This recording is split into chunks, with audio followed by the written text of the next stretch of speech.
જે આ ખેડૂતને જે સરકારે લોલીપોપ સ્વરૂપે જે પરિપત્ર જાહેર કર્યો છે તે કોઈ પણ રીતે ખેડૂતના હિતમાં છે નહીં. એ જોઈને તમામ ખેડૂતોને પણ એવું લાગે છે કે આ કંપનીના હિતે શું છે, એટલે આ પરિપત્ર કોઈ ખેડૂતને માન્ય નથી. એટલે ગુજરાતના તમામ ખેડૂતો આ પરિપત્રનો વિરોધ કરે છે અને અહીંયા કલેક્ટરને અમે આવેદનપત્ર આપવા આવ્યા છીએ અને જે એ પરિપત્રમાં અમારી નવી માંગણીઓ છે, જેમાં જે સુધારો કરવાનો છે એ રજૂ કરવા આવ્યા છીએ. અમે અહીંયા સુલતાનપુરથી હું આવેલી છું.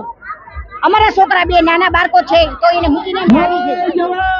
હવે તો અદાણીને હવે તમારે સમજવું પડશે. આ 15 દી અમે રેલી કાઢી છે તો કેમ ધ્યાન નથી દેતો? અદાણીને શું ખૂટે છે? શું વાંધો આવે અદાણીને? ને અમારે જમીન એની અદાણીની અમારે જરૂર નથી. અદાણીને અમારી જરૂર છે. અમારા ખેતરમાં ઈ આવે છે, અમે એના ખેતરમાં નથી જાતા, એના કંપનીમાં નથી જાતા હક લેવા. અમારા ખેતરમાં હક લેવા ઈ આવે છે ને, અમે તો હક લેવા જાતા નથી ને. અમારે હક અમારો જોઈએ જ છે. એને રૂપિયો દુનિયાનો કમાય છે, ખોટું કરીને કમાય છે રૂપિયો. અમે તો મહેનત કરીને રૂપિયો કમાય છે ને. અમારી 5 વીઘા જમીન છે, એમાં અમારે 2 બાળકો. અમે એક થામ ગુલાબે તો વીઘાએ ભરે. એનો ખાટલો એક રી એટલી જગ્યા રહે. અદાણીને ખાટલો એક જ એટલી જગ્યા રહે અમારે. તો અદાણી ખાટલો અહીંયા ઢાળી દે તો થાય હવે એમ. એનો ખાટલો એક હવે અદાણી ઢાળે તો થાય ને, બીજું તો અમારે કઈ થાય નહીં. કઈ અમારથી હવે બેન થાય અમારે બીજું કાઈ નો જ. અમારે માગણી જ અમારે જોઈએ અમારે ને. કઈ જો હવે નો માને તમે ઝાંસી કી રાણી બનવાના હે ને. હવે પટેલ ની દીકરીઓ હવે તો આવી બે મોરબીમાં આવે. અદાણીના મોરબીમાં સોયત્રા નો ઉતારી ને તો મારા બાપના પેટની ઉનાઈ. જેતપુરના જે ખેડૂતો છે એમની વિવિધ માંગણીઓને ધ્યાને લઈને સરકારશ્રી દ્વારા ખૂબ જ સંવેદનશીલતા રાખીને વિસ્તૃત પરિપત્ર કરવામાં આવ્યું છે, જેમાં વિવિધ માંગણીઓ જે છે એનો સમાવેશ થઈ ગયેલું છે. ખેડૂતોની માંગણી મુજબ માર્કેટ યાર્ડ કમિટીની રચના કરવામાં આવી છે, જેમાં ખેડૂતના પ્રતિનિધિને પણ રાખવામાં આવ્યા છે. સાથે સાથ જે ભાવ છે એમાં પણ વધારો કરીને 200% અને ગ્રામ્ય વિસ્તાર માટે 30%ની જોગવાઈ કરવામાં આવેલી છે અને ખૂબ જ વિસ્તૃત પરિપત્ર આ બાબતે જાહેર કરવામાં આવ્યું છે. છતાં આજે અમુક ખેડૂતો દ્વારા અહીંયા આવીને વિવિધ અન્ય માંગણીઓ બાબતે રજૂઆત કરવામાં આવી છે, જેને સરકારશ્રીને ચર્ચા કરશે. પણ સાથે સાથ આપના વતી મને તમામ ખેડૂતોને પણ મારી વિનંતી છે કે જે સરકારશ્રીનો પરિપત્ર છે એ ખૂબ જ સારું અને ખેડૂતોના હિતમાં છે.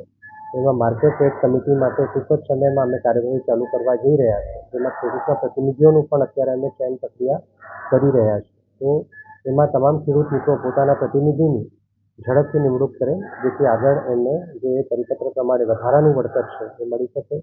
જે લાઇનમાં વળતરની ચૂકવણી મહદઅંશે થયેલી છે અને બાકી છે હજુ કામ, એમાં પણ વધારાનું વળતર ટૂંક જ સમયમાં ચૂકવવામાં આવશે.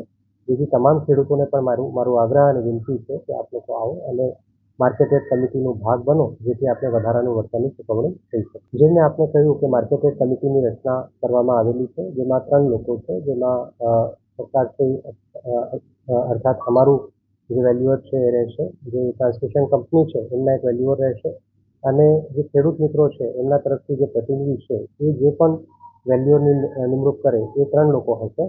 3 દ્વારા ભાવો ગામમાં જઈને ખરેખર જે ભાવ છે DLVCની જેમ નહીં, પરંતુ જે એકચ્યુઅલ ભાવ છે એની ચકાસણી કરવામાં આવશે અને એ 3 જ્યારે MRCમાં રજૂ થશે તો સરકારશ્રીના GR પ્રમાણે પછી એમાંથી યોગ્ય ભાવ નક્કી કરીને આગળની કાર્યવાહી કરવામાં આવશે. એમાં સરકારશ્રીના GR પ્રમાણે 3 વેલ્યુઅર જે છે એ આવશ્યક છે અને 3 વેલ્યુઅરના ભાવ બંધ કવરમાં આવ્યા બાદ આગળની કાર્યવાહી પરિપત્ર પ્રમાણે કરવામાં આવશે. એમાં કાર્યવાહી તો આગળ કરવામાં આવશે અને જે સરકારશ્રીના વેલ્યુઅર છે, જે કંપનીના વેલ્યુઅર છે અને ખેડૂતોનું પણ અમને પૂરો વિશ્વાસ છે કે એ સાથે રહીને વેલ્યુઅરની નિમણૂક એમના દ્વારા પણ કરવામાં આવશે. હા, એમાં જે સરકારશ્રીનું GR એ પ્રમાણે માર્કેટ યાર્ડ કમિટીમાં જે ભાવ છે એ નક્કી થયા બાદ 100% અપફ્રન્ટ પેમેન્ટ કર્યા બાદ જ કાર્યવાહી કરવાની રહે છે. જેથી ગયા અઠવાડિયામાં અમે તમામ ટ્રાન્સમિશન કંપનીઓ સાથે પણ બેઠક કરી હતી અને એમને પણ એમના જે વેલ્યુઅર છે એની નિમણૂક કરવા માટે સૂચના આપી હતી.